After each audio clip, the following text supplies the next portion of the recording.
할렐루야. 오늘도 말씀과 기도로 하루를 여는 여러분을 사랑하고 축복합니다. 우리는 종종 나는 지금 신앙생활을 잘하고 있어 라고 생각할 때가 있죠. 특별히 인생에 어려운 일이 일어나지 않을 때 우리는 이런 생각을 합니다. 그런데 가만히 생각해 보면 그 길 위에서 다른 것들도 함께 붙들고 있는 우리의 모습을 볼 때가 있습니다. 주님을 믿는다 하지만 실상 나에게 주어진 환경과 잘 될 것이라고 예측되는 것들을 의지할 때가 있고, 특별히 어려움이 없는 상태에서 앞으로도 그럴 것이라는 막연한 기대감을 가지고 있기 때문입니다. 이 모습은 겉으로는 믿음의 선택을 한 것처럼 보이지만 속에서는 여전히 불안과 세상적인 이해타산이 열심히 움직여지고 있는 것을 보게 됩니다. 이런 일에 있어서는 특별히 예를 들 필요도 없지요. 이와 같은 일은 삶에서 많이 관찰되는 내용이기도 하기 때문입니다. 오늘 본문은 바로 이와 같은 내용을 다루고 있습니다. 하나님의 말씀대로 야곱의 가정은 먼 길을 떠납니다. 그러나 그 가족 구성원 중에는 하나님보다 다른 것을 의지하는 모습을 보이기도 하죠. 함께 묵상 하나님 말씀은 창세기 31장 17절로 35절까지입니다. 말씀 듣고 묵상 나눔하겠습니다. 야곱이 일어나 자식들과 아내들을 낙타들에게 태우고 그 모은과 모든 가축과 모든 소유물 곧 그가 바단 아람에서 모은 가축을 이끌고 가나안 땅에 있는 그의 아버지 이삭에게로 가려 할세. 그때 라반이 양털을 깎으러 갔으므로 라헬은 그의 아버지의 드라빔을 도둑질하고 야곱은 그 거취를 아람 사람 라반에게 말하지 아니하고 가만히 떠났더라. 그가 그의 모든 소유를 이끌고 강을 건너 길르앗 산을 향하여 도망한 지 3일 만에 야곱이 도망한 것이 라반에게 들린지라. 라반이 그의 형제를 거느리고 7일 길을 쫓아가 길르앗 산에서 그에게 이르렀더니 밤에 하나님이 아람 사람 라반에게 현몽하여 이르시되 너는 삼가 야곱에게 선악간에 말하지 말라. 라반이 야곱을 뒤쫓아 이르렀으니 야곱이 그 산에 장막을 친지라. 라반이 그 형제와 더불어 길르앗 산에 장막을 치고 라반이 야곱에게 이르되 내가 나를 속이고 내 딸들을 칼에 사로잡힌 자같이 끌고 갔으니 어찌 이같이 하였느냐?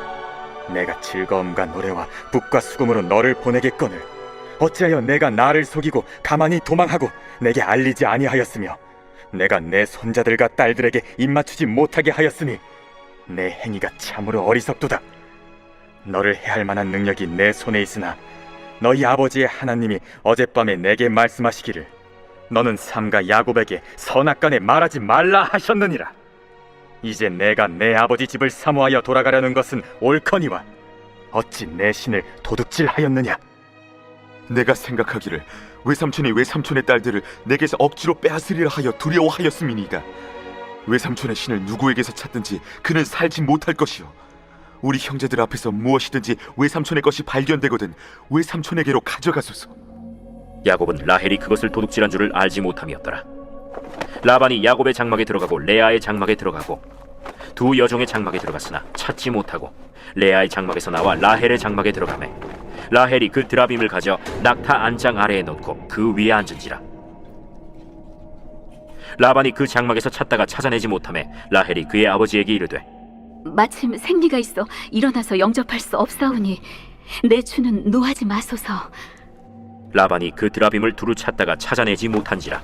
오늘 본문은 야곱의 가정이 하나님의 말씀대로 외삼촌 라반의 집에서 떠나 아버지에게로 돌아가는 장면을 다루고 있습니다. 하지만 야곱이 사랑하는 라헬은 자신의 아버지 라반의 드라빔을 훔치는 다른 모습을 보이죠. 이는 같은 길, 같은 순간, 같은 여정임에도 불구하고 붙들고 있는 것이 서로 다른 모습을 보여줍니다. 이 두 사건은 따로가 아니죠. 이는 믿음의 길 위에 서 있는 온전치 못한 인간의 모습을 보여줍니다. 결국 이는 하나의 이야기이죠. 야곱은 여호와 하나님의 말씀을 듣습니다. 떠나라는 것이죠. 이에 자식들과 아내들을 낙타들에 태우고 길을 나섭니다. 아버지 이삭에게로 가려는 것입니다. 야곱은 그동안 머물기를 허락하였던 라반을 어떻게 대하며 그 길을 나서게 될까요? 20절부터 22절까지입니다. 야곱은 그 거취를 아람 사람 라반에게 말하지 아니하고 가만히 떠났더라. 그가 그의 모든 소유를 이끌고 강을 건너 길르앗 산을 향하여 도망한 지 3일 만에 야곱이 도망한 것이 라반에게 들린지라.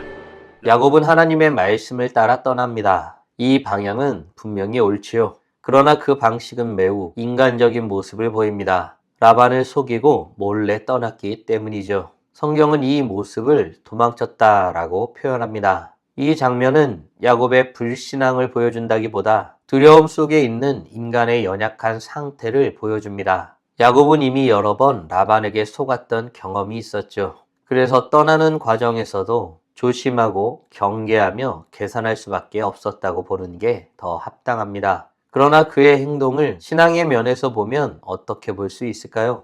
하나님을 따르면서도 여전히 현실적인 두려움 속에서 행동하고 있는 모습을 보여줍니다. 이는 믿음과 두려움이 동시에 존재하는 과정에서 현실적인 신앙인의 모습을 대변해 줍니다. 우리도 별반 다르지 않지요.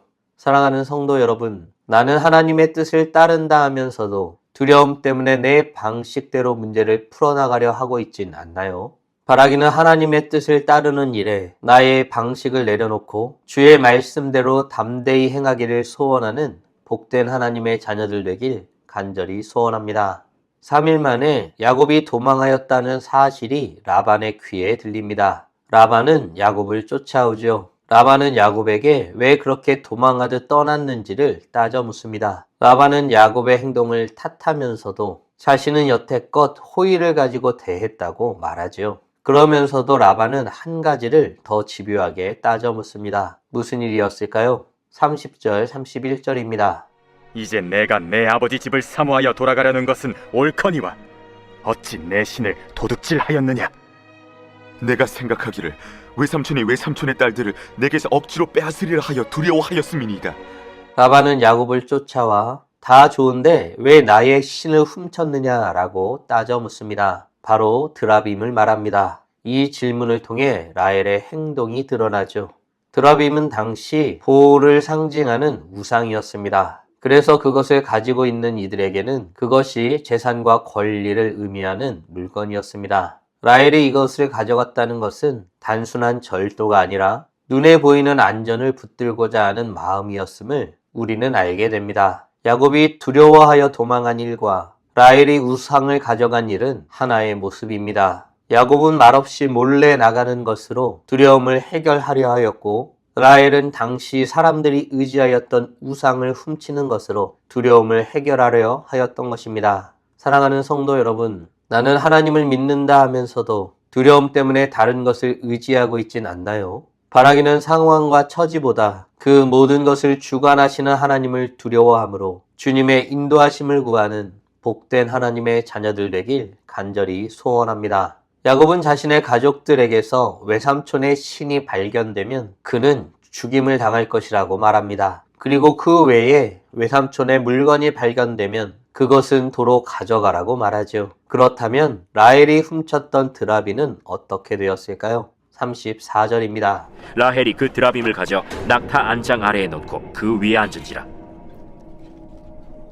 라반이 그 장막에서 찾다가 찾아내지 못하매 결과적으로 라반은 자신의 드라빔을 찾지 못했습니다. 이 장면은 매우 구체적으로 기록되어 있죠. 라헬은 드라빔을 안장 아래에 숨기고 그 위에 앉아 있었습니다. 여기서 중요한 것은 찾지 못하였다는 결과가 아니라 성경이 이 과정을 왜 기록하였는가 하는 것입니다. 라헬은 숨겼고 피했고 상황을 넘겼습니다. 그러나 성경은 이 모습을 통해 이것은 신앙의 길 위에 있으면서도 여전히 해결되지 않은 상태가 있다는 사실을 알려줍니다. 여기서 우리가 조심해야 할 부분이 있습니다. 이 본문은 우리가 하나님이 기뻐하지 않는 일을 한다고 해서 곧바로 벌을 받는다거나 즉시 드러난다는 식으로 말하지 않습니다. 대신 성경은 더 무서운 상태를 말하죠.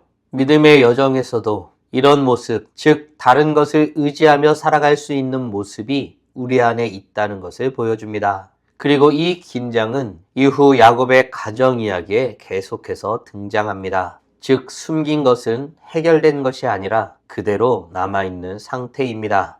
사랑하는 성도 여러분, 오늘 우리는 야곱의 가정이 하나님의 말씀대로 라반의 집을 떠나지만 그 안에 다른 것을 의지하는 모습 또한 있음을 묵상하였습니다. 다음 질문들을 통해 말씀을 정리하고 더 깊게 묵상해 보길 원합니다. 나는 하나님을 따라가고 있나요? 그러나 동시에 다른 것을 의지하고 있진 않나요?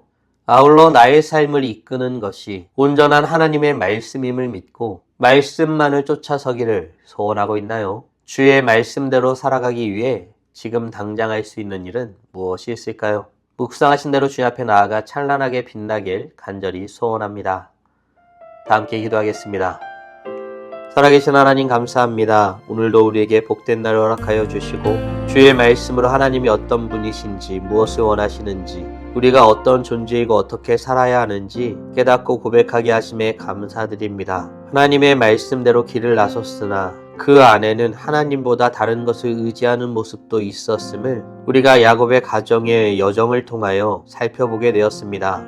하나님, 우리는 부족하고 연약하여 눈에 보이는 것을 의지하기 좋아하는 연약한 자들임을 고백합니다. 우리의 믿음 없음을 도와주시옵소서. 더욱 주님의 말씀을 알고 주님의 말씀대로 살아가길 소원하길 원하오니 계시의 정신을 우리에게 주셔서 더욱 주의 말씀을 깨닫고 고백하며 주님을 아는 놀라운 은혜 가운데 살아가는 우리 모두가 될 수 있도록 함께하여 주시옵소서. 우리의 지식이나 경험으로 주님을 아는 것이 아닙니다. 주님을 아는 지식으로 더 풍성한 은혜를 누리게 하여 주시고 거룩하신 하나님 앞에 담대히 나아가는 우리 모두가 될 수 있도록 은혜 내려 주시옵소서. 우리 안에 이 이중적인 모습이 있음을 인정하게 하시고 더욱 주님만을 의지하기를 힘쓰는, 그리하여 주의 말씀을 가까이 하고 주님 앞에 더 기도의 모습으로 나아가기를 힘쓰는 우리 모두가 되게 하여 주시옵소서. 이로써 찬란하게 빛나는 우리 모두가 되게 하여 주시고 오늘도 주님과 함께 살고 이웃과 함께 살아 우리의 삶을 통하여 영광 돌리게 하여 주시옵소서.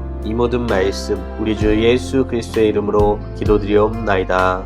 아멘.